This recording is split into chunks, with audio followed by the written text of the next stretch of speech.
TVKയുടെ നേതാവ് ശ്രീ വിജയ് ഞങ്ങളുടെ തമിഴ്നാട് പാർട്ടി ഘടകത്തിന് സ്റ്റേറ്റ് സെക്രട്ടറിക്ക് ഒരു ലെറ്റർ ഇന്നലെ രാത്രി എഴുതിയിട്ടുണ്ട്.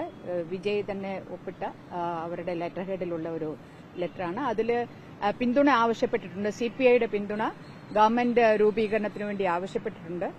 ആ കാര്യങ്ങളെക്കുറിച്ച് ഞങ്ങളുടെ സംസ്ഥാന കമ്മിറ്റി ആലോചിക്കുകയും അവരെ ചർച്ച ചെയ്യുകയും അവരുടെ തീരുമാനം ദേശീയ നേതൃത്വത്തെ അറിയിക്കും. ഞങ്ങളുടെ ദേശീയ എക്സിക്യൂട്ടീവും ദേശീയ കൌൺസിലും ഒക്കെ ഈ വരുന്ന ദിവസങ്ങളിൽ ചേരാനിരിക്കുകയാണ്. അപ്പോൾ ഞങ്ങളും അതിന്റെ സംസ്ഥാന കമ്മിറ്റിയുടെ അഭിപ്രായം അറിഞ്ഞതിന് ശേഷം ദേശീയ നേതൃത്വവും അതിനെക്കുറിച്ച് ആലോചിച്ച് ഉചിതമായ ഒരു തീരുമാനം കൈക്കൊള്ളും.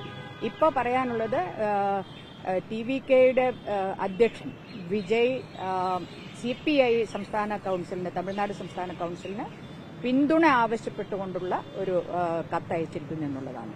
പിന്തുണയ്ക്കുകയാണെങ്കിൽ അത് മന്ത്രിസഭയുടെ ഭാഗമാവോ അതോ പുറത്തുനിന്നുള്ള? ഇല്ല, അതിനെക്കുറിച്ച് ആദ്യം പിന്തുണയ്ക്കണമോ വേണ്ടയോ എന്നുള്ളത് ആദ്യം തീരുമാനിക്കണം. അതിനുശേഷം മറ്റൊരു അങ്ങോട്ടേക്കുള്ള കാര്യങ്ങൾ. പല ഓപ്ഷൻസ് ഉണ്ട്, പാർട്ടിക്ക് മുന്നിൽ പല ഓപ്ഷൻസ് ഉണ്ട്. 2 സീറ്റിലാണ് വിജയിച്ചതെങ്കിലും പാർട്ടിക്ക് മുന്നിൽ ഇപ്പോഴത്തെ ഒരു സാഹചര്യത്തിൽ പല ഓപ്ഷനുകളുണ്ട്.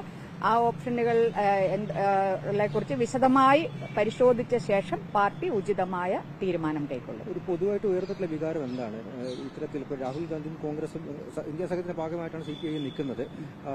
തമിഴ്നാട്ടിൽ യുവജനങ്ങളുടെ ഒരു വികാരം മനസ്സിലാക്കണമെന്നാണ് രാഹുൽ ഗാന്ധി പ്രതികരണം ഉണ്ടായത്. അവിടെ കോൺഗ്രസ് TVK പിന്തുണയ്ക്കാമെന്നുള്ള തീരുമാനത്തിലേക്ക് പോയിരിക്കുന്നു. അപ്പോൾ CPIയിലും ഇടതു പാർട്ടികളിലും പൊതുവായിട്ട് ഉയർന്നൊരു വികാരം എന്താണ്? അല്ല, ഇന്ത്യ സഖ്യത്തിന്റെ ഭാഗമായല്ല CPI ഇക്കാര്യത്തിൽ തീരുമാനിക്കുക. CPI ഒരു ഇൻഡിപെൻഡന്റ് പാർട്ടി എന്ന നിലയിൽ CPI അതിന്റെ തമിഴ്നാട്ടിലെ രാഷ്ട്രീയം, തമിഴ്നാട്ടിൽ ഞങ്ങൾ BJPയെ പുറത്തു നിർത്തുക എന്നുള്ള, BJPയെ പരാജയപ്പെടുത്തുക എന്നുള്ള ഫാസിസ്റ്റ് പാർട്ടിയായ BJP പാർട്ടിയെയും അതിന്റെ സഖ്യത്തെയും അധികാരത്തിൽ നിന്ന് അകറ്റി നിർത്തുക എന്നുള്ള ലക്ഷ്യത്തോടെ പ്രവർത്തിക്കുന്ന പാർട്ടിയാണ്.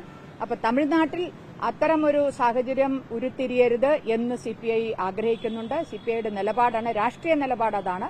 ആ നിലപാടിനനുസരിച്ച് CPI ഉചിതമായ തീരുമാനം തമിഴ്നാട്ടിൽ ഇക്കാര്യത്തിൽ നിർത്താനുള്ള ഒരു നിലപാട് തന്നെയായിരിക്കും സ്വീകരിക്കുന്നത്. തീർച്ചയായിട്ടും.